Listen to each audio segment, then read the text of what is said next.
이코노미스트, 세계에서 가장 영향력 있는 경제지 중 하나죠. 그런데 이 매체가요, 최근에 한국을 이렇게 표현했습니다.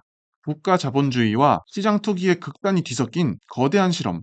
여러분, 실험이래요. 우리 시장이 세계 3대 경제지 눈에는 하나의 거대한 실험 대상으로 보인다는 거예요. 그것도 그냥 실험이 아니라 전 세계가 지켜보는 실험이라는 겁니다. 그리고 더 소름 돋는 문장이 하나 더 있습니다. AI가 약속한 부를 가장 먼저 맛본 나라가 그 부를 가장 먼저 빼앗길 수도 있다. 불과 몇 달 전까지만 해도 AI 반도체 슈퍼사이클의 최대 수혜국이라며 온 세계가 부러워하던 그 한국말입니다. 그 부러움의 대상이 불과 몇 달 만에 경고의 대상으로 바뀐 거예요. 도대체 그 사이에 무슨 일이 있었던 걸까요? 삼성전자 이번 2분기 실적을 발표했습니다. 매출 171조 5천억 원, 영업이익 89조 5천억 원, 전년 동기 대비로 따지면 영업이익이 무려 1813.8% 늘었어요. 18배가 넘게 뛴 겁니다. 이게 얼마나 무서운 숫자냐면요. 2023년부터 2025년까지 3년치 삼성전자 영업이익을 다 합쳐도 82조 8천억 원이거든요. 그런데 이번 한 분기가 그 3년치보다도 6조 원을 더 벌었단 말이에요. 3년 농사를 석 달 만에 지은 셈이죠. 그것도 그냥 지은 게 아니라 3년치보다 더 많이요. 그리고 이 숫자 어디랑 비교되는지 아세요? 지금 전 세계 AI 붐의 최대 수혜자로 불리는 엔비디아입니다. 엔비디아가 2027 회계연도 1분기에 벌어들인 영업이익 약 81조 8천억 원이었어요. 삼성전자가 이걸 넘어선 겁니다. 엔비디아보다 더 벌었다는 거예요. 세계에서 가장 잘 나가는 AI 기업을 한 분기 실적으로 넘어섰다는 얘기입니다. 심지어 영업이익률은 52.2%, 회사가 100원어치 팔면 52원이 그대로 이익으로 남았다는 얘기예요. 어지간한 자영업자들은 임대료, 인건비 빼고 나면 마진이 10%만 남아도 잘한다고 하는데 여긴 52%가 남는다는 겁니다. 그런데 잠깐만요. 이렇게 역대 최고 실적을 찍은 그 회사 주가가 고점 대비 44.7%가 빠졌어요. 6개월 농사도 아니고 3년 농사보다 더 잘 지은 분기를 발표했는데 시장은 오히려 등을 돌린 겁니다. 여러분이라면 이 상황 납득이 되시나요? 사업이 이렇게 잘 되는데 왜 사람들은 이 회사 주식을 팔고 도망가는 걸까요? 바로 이 지점에서 이코노미스트가 던진 질문이 시작됩니다. 숫자만 보면 다들 레버리지 때문이다. 개미들이 도박을 했다고 결론 내리기 쉬워요. 근데 말이죠. 이코노미스트가 진짜 하고 싶었던 얘기는 따로 있습니다. 레버리지는 증상이었을 뿐이고요. 진짜 병은 다른 데 있었단 말이에요. 오늘 영상에서는 그 진짜 병이 뭔지 뿌리부터 하나씩 파헤쳐 보겠습니다. SK하이닉스는 올해 2분기 영업이익이 1년 전보다 6배 늘었습니다. 6배예요. 그런데 그 발표가 나온 한 주 동안 주가는 20% 넘게 빠졌습니다. 회사가 돈을 몇 배씩 더 벌었다는데 시장은 오히려 도망을 갔어요. 이게 우연일까요? 아니면 뭔가 시도일까요? 이런 상상을 해보시면 됩니다. 동네에 엄청나게 장사 잘 되는 국밥집이 하나 있어요. 둘이 밖으로 100m씩 서고 매출은 작년보다 몇 배가 뛰었습니다. 근데 이 가게를 팔겠다고 내놨더니 사겠다는 사람이 아무도 없어요. 왜일까요? 다들 속으로 이렇게 생각하는 거예요. 저 줄 언제까지 갈까? 저 손님들 다른 데 국밥집 생기면 바로 옮겨가는 거 아니야? 지금 팔리는 매출이 아니라 앞으로도 더 매출이 유지될 거냐를 의심하는 거죠. 매출이 아무리 화려해도 이게 계속될까라는 의심 앞에서는 무용지물이란 말이에요. 이걸 숫자로 보여주는 게 바로 PER, 주가수익 비율이라는 지표입니다. 쉽게 말하면 지금 이 회사가 버는 돈에 비해서 사람들이 주가를 얼마나 비싸게 쳐주고 있냐는 거예요. 계산법도 단순해요. 지금 주가를 한 주당 벌어들이는 이익으로 나누는 겁니다. 그러니까 PER이 30배다. 그러면 사람들이 이 회사 앞으로도 30년은 지금처럼 벌 거야 라는 믿음을 갖고 비싸게 사준다는 뜻이에요. 반대로 PER이 5배다. 그러면 5년치만 믿을게. 그 이상은 못 믿겠어라는 뜻이 되는 거고요. 이걸 부동산으로 바꿔서 생각해보면 더 확 와닿아요. 똑같이 월세 100만 원 나오는 상가라도 이 동네는 앞으로 계속 뜰 거야라고 믿으면 사람들이 10억, 20억을 주고서라도 사려고 하죠. 근데 이 상권은 곧 죽을 거야라고 생각하면 같은 월세 100만 원 나오는 상가라도 3억 원에도 안 사라고 할 거예요. 그러니까 지금 버는 돈은 똑같은데 미래에 대한 믿음이 다르니까 가격이 완전히 달라지는 겁니다. 반도체 주식도 똑같아요. 보통 성장 산업, 특히 요즘 같은 AI 관련 기업들은 PER이 수십 배, 심지어 100배 가까이 가는 경우도 있어요. 왜냐면 투자자들이 이 회사는 지금보다 훨씬 더 커질 거야라고 믿거든요. 근데 삼성전자와 SK하이닉스, 지난 1년 내내 주가가 그렇게 폭등했는데도요. PER은 계속 한 자릿수에 머물렀습니다. 다시 말해서 시장은 겉으로는 이 회사 주식을 사면서도 속으로는 이 호황 오래 못 간다라고 계속 의심하고 있었다는 거예요. 사는 손과 의심하는 마음이 동시에 있었던 셈입니다. 매수 버튼을 누르면서도 마음 한구석엔 언제든 팔 준비를 하고 있었다는 거죠. 그러니까 이번에 실적이 진짜로 사상 최고치를 찍자마자 그동안 참아왔던 그 의심이 한꺼번에 터져 나온 거예요. 역시 여기가 정점이었어라고요. 화려한 잔치 한복판에서 다들 손에는 이미 코트를 챙겨든 셈이랄까요? 실적표는 최고점을 찍었는데 시장의 마음은 이미 그 최고점 다음, 그러니까 내리막을 보고 있었다는 거죠. 여러분, 이게 바로 첫 번째 이유입니다. 그럼 왜 시장은 이렇게까지 확신에 차서 정점론을 믿는 걸까요? 여기엔 구체적인 이유가 세 가지 더 있습니다. 지금까지는요, 삼성전자와 SK하이닉스가 범용 메모리 시장에서 확실한 우위를 갖고 있었습니다. 범용 메모리라는 게 뭐냐면 HBM처럼 AI 서버에 들어가는 고부가 가치 특수 메모리가 아니라 우리가 쓰는 스마트폰이나 컴퓨터에 들어가는 일반적인 D램, 낸드를 말하는 거예요.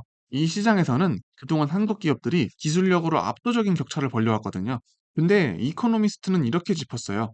중국 메모리 업체들이 바로 이 범용 메모리 시장에서 빠르게 추격해오고 있다고요. 비유하자면 이런 겁니다. 명품 매장 옆에 디자인은 똑같은데 더 싼 가게가 하나둘 생기기 시작하는 거예요. 처음엔 그래봤자 짝퉁이지 하고 무시하죠. 품질도 떨어지고 브랜드 신뢰도도 낮으니까요. 근데 그 가게가 계속 늘어나고 심지어 품질까지 야금야금 따라잡기 시작하면요. 명품 매장도 결국 가격을 낮출 수밖에 없습니다. 손님을 안 뺏기려면 어쩔 수 없거든요. 반도체도 똑같아요. 중국이 범용 메모리에서 치고 올라오면 삼성전자와 SK하이닉스도 가격 경쟁에 끌려 들어갈 수밖에 없다는 거죠. 지금 당장 시장을 뒤집을 정도는 아니에요. 근데 시장이 두려워하는 건 지금 당장이 아니라 결국에는 이란 말이에요. 여러분, 이런 그림 처음이 아니거든요. 한때 한국이 세계 1위였던 산업들 전부 비슷한 흐름을 겪었습니다. 처음엔 중국은 기술력이 한참 뒤처져 있다고 다들 안심했어요. 근데 시간이 지나면서 중국이 물량으로, 그 다음엔 품질로도 따라붙었고 결국 한국 기업들은 가격 경쟁력을 잃거나 시장에서 밀려났습니다. 투자자들 머릿속엔 이 학습된 공포가 있는 거예요. 메모리도 결국 저 코스를 밟는 게 아닐까? 지금 당장 숫자로 증명된 위협은 아니지만 과거의 패턴을 알고 있는 시장 입장에서는 이 가능성 하나만으로도 프리미엄을 깎아버리는 이유가 되는 겁니다. 그런데 여러분, 이런 말 들어보셨죠? 그래도 우리는 장기 계약이 있잖아. 삼성전자와 SK하이닉스, 빅테크 고객사들과 몇 년치 물량을 미리 계약해뒀다고 자신있게 얘기해왔거든요. 선수금까지 받은 계약이라 실적이 몇 년은 보장된 거나 다름없다고 봤던 거예요. 이 얘기 듣고 다들 안심했었죠. 적어도 3년, 5년은 걱정 안 해도 되겠다고요. 이코노미스트는 여기에 찬물을 끼얹었습니다. 장기 계약이라는 게 정말 절대 안 깨지는 약속일까요? 잠깐만요. 여러분이 결혼식장을 6개월 뒤까지 예약해뒀다고 칩시다. 계약금까지 걸었어요. 근데 그 사이에 갑자기 사정이 바뀌면요. 위약금 좀 물더라도 계획을 바꾸거나 취소하지 않겠어요? 업황이 꺾이면 고객사들이 계약 물량을 줄이거나 가격을 제협상하려 들 수 있다는 거예요. 장기 계약이 있으니 안전하다는 믿음 그 자체가 흔들릴 수 있다는 얘기입니다.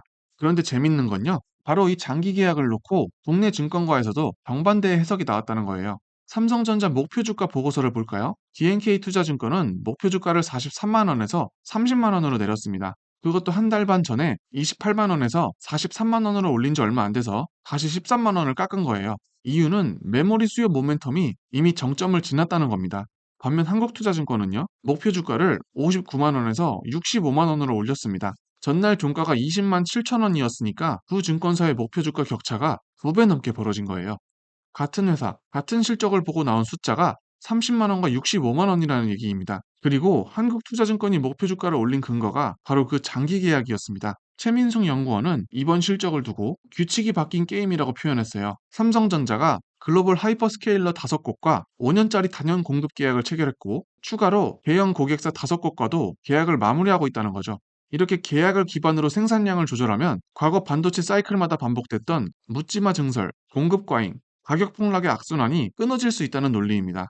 실제로 삼성전자는 D램과 낸드 생산 능력의 60에서 70%를 단연 계약 물량으로 채우고 나머지만 시장 가격에 맡기겠다는 계획이거든요. 최 연구원은 심지어 지금 주가는 2027년 기준 주당 순자산 가치의 1.3배 수준이라 극단적으로 저평가됐다고까지 말했습니다. 이게 뭘 의미하는지 아시겠어요? 똑같은 장기 계약이라는 카드를 놓고 누구는 이것도 결국 깨질 수 있는 약속이라 하고 누구는 이게 바로 게임의 룰을 바꾼 안전장치라고 말하는 겁니다. 같은 근거를 갖고 완전히 반대되는 결론을 내리고 있다는 거예요. 이 정도로 시각이 갈린다는 것 자체가 지금 이 시장에 정답이 없다는 증거이기도 합니다. 여기에 하나 더. 이 모든 AI 반도체 열풍의 한가운데 엔비디아가 있습니다. 이코노미스트가 젠슨왕 엔비디아 CEO를 뭐라고 표현했는지 아세요? 시장에 개입하는 중앙은행 같다고 했습니다. 이게 무슨 말이냐면요. 중앙은행이 경기가 안 좋을 때마다 시장에 계속 돈을 풀면 처음엔 다들 안심합니다. 정부가 받쳐주는 거나 하고요. 근데 중앙은행이 자꾸자꾸 그것도 점점 더 많이 개입해야만 시장이 겨우 버틴다면요. 그때부터는 오히려 다들 불안해지기 시작하거든요. 저렇게까지 떠받쳐야 하는 시장이라고? 그만큼 위태롭다는 거 아니야? 젠슨왕도 마찬가지입니다. 엔비디아가 고객사에 투자하고 지급 보증까지 서주면서 AI 생태계 전체를 떠받치고 있어요. 쉽게 말하면 이런 거예요. 엔비디아가 반도체를 팔면서 동시에 그 반도체를 사줄 고객사에도 돈을 대주는 구조. 자기가 물건 팔면서 그 물건 살 돈까지 빌려주는 셈이죠. 마치 자동차 회사가 차를 팔면서 동시에 그 차를 살 사람한테 할부금까지 대신 내주는 것과 비슷해요.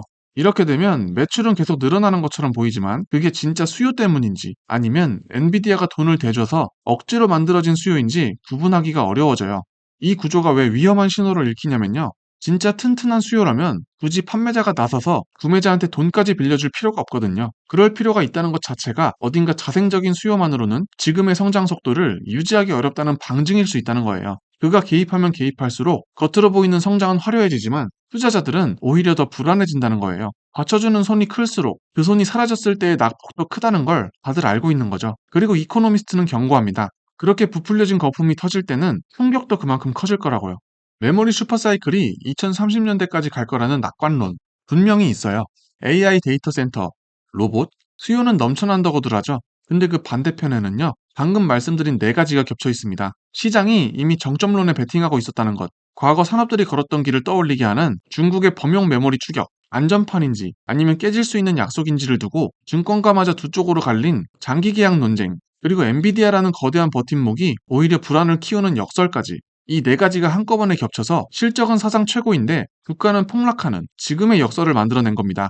잔치는 화려한데 다들 비상구가 어디 있는지부터 확인하고 있는 셈이에요. 그러니까 SK 하이닉스 목표 주가에서도 똑같은 균열이 보이는 거예요. 한국투자증권은 470만 원까지 올려잡았는데 BNK 투자증권은 148만 원, 격차가 3배가 넘습니다. 삼성전자도 SK 하이닉스도 두 회사 다 국내 최상위 증권가들 사이에서 목표 주가가 2배, 3배씩 벌어지고 있다는 거예요. 이런 불확실성 위에 레버리지 상품까지 얹혀서 상황을 더 극적으로 만들었습니다. 그리고 이걸 그냥 숫자로만 설명하면 실감이 잘 안 나실 텐데요. 최근 한 투자자의 사연이 실제로 이 위험을 그대로 보여줍니다. 지난 30일 직장인 익명 커뮤니티 블라인드에 한 이용자가 올린 글이 화제가 됐습니다. 글쓴이는 40년 모은 돈 마이너스 22억 원, 전 재산을 다 잃고 오늘부터 완전히 파산했다고 썼어요. 그가 투자한 상품은 SK 하이닉스 주가를 2배로 추종하는 단일 종목 레버리지 ETF였습니다. 함께 올라온 계좌 화면에는 총 매입 금액 약 27억 9,800만 원, 총 판매 금액 약 5억 9,400만 원. 그러니까 평가 손실만 약 22억 원, 손실률로만 따지면 78.7%에 달하는 내역이 담겨 있었습니다. 그는 정부를 믿고 상품이 출시되자마자 매수했는데 결국 거덜났다며 집까지 팔아가며 주식을 했다고 토로했어요. SK 하이닉스 본주는 이 기간 18.4% 떨어졌을 뿐인데 왜 레버리지는 49.4%나 빠졌을까요? 매일매일의 등락이 복리로 쌓이기 때문입니다. 오늘 10% 오르고 내일 10% 내리면 원금이 그대로일 것 같지만 실제로는 계속 조금씩 깎여나가거든요. 이게 2배로 추정하는 상품에서는 훨씬 가혹하게 반복되는 거고요.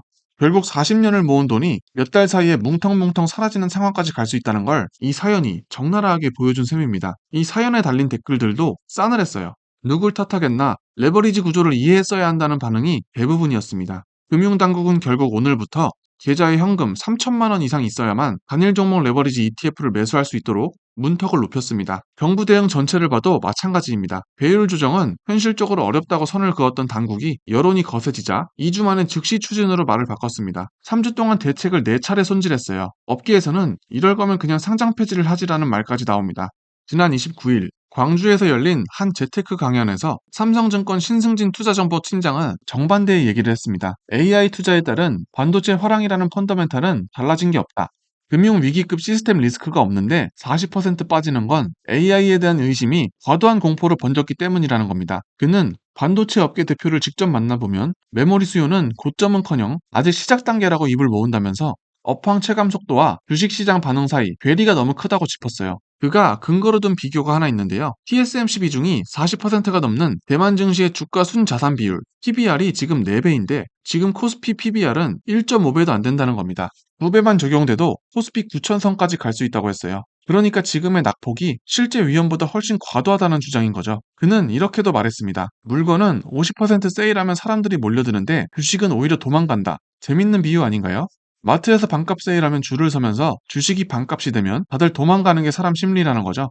그리고 그는 반도체 그루로 불리는 두 사람의 발언에 주목하라고 했습니다. 젠슨왕이 한국 기업과 협력을 확대하는 건 다른 대안이 없기 때문이고, 최태원 SK그룹 회장이 최근 메모리를 구하는 상황을 아비규환이라고 표현하면서도 정작 판매자인 자신들이 오히려 가격 안정을 외치는 것도 역설적이라고 짚었어요. 판매자가 가격을 더 올릴 수 있는데도 안정을 얘기한다는 건 그만큼 내년 하반기까지 공급이 수요를 못 따라간다는 방증이라는 해석입니다. 다만 신 팀장도 레버리지 투자만큼은 지양해야 한다고 당부했습니다. 여러분, 이쯤 되면 헷갈리실 거예요. 누구는 정점을 지났다고 하고, 누구는 아직 시작도 안 했다고 합니다. 누구는 장기 계약이 위험 요인이라고 하고, 누구는 장기 계약이 게임의 룰을 바꿨다고 합니다. 누구는 거품 터질 거다라고 하고, 누구는 이건 그냥 과도한 공포다라고 합니다. 이 모든 시각이 같은 시기, 같은 회사들을 놓고 나온 얘기라는 게 놀랍지 않나요? 그리고요, 이 모든 소란 한복판에서 조용히 움직인 사람이 한 명 있습니다. 최태원 SK그룹 회장입니다. 지난 17일 주가가 흔들릴 때 그는 이렇게 말했어요. 시간을 두면 우상향할 테니 샀다 팔았다 하지 말고 그냥 갖고 계시라. 그런데 그로부터 약 2주 뒤 정작 본인은 SK 하이닉스 주식을 난생 처음 직접 사들였습니다. 3,620주, 약 48억 원어치를요. 지금까지는 지주사를 통해서만 간접적으로 지분을 쥐고 있던 회장이 처음으로 자기 이름으로 주식을 매수한 겁니다. 가만히 갖고 있으라던 회장이 새로 사들였다. 앞서 신승진 팀장의 해석대로라면 이건 공급이 부족한 걸 아는 사람의 확신에 찬 베팅일 수 있습니다. 반대로 보면 흔들리는 시장에 오너가 직접 믿음을 보여줘야 했던 상황이라고 읽을 수도 있고요. 실적은 엔비디아를 넘어섰는데 주가는 반토막이 났고 PER은 정점론을 말하고 중국은 뒤쫓아오고 장기 계약을 둘러싼 해석은 두 쪽으로 갈리고 엔비디아라는 버팀목은 오히려 불안을 키우고 증권가 목표 주가는 삼성전자도 SK하이닉스도 2배, 3배씩 벌어져 있고 지금 한국 반도체 시장을 관통하는 건 결국 하나의 질문이에요.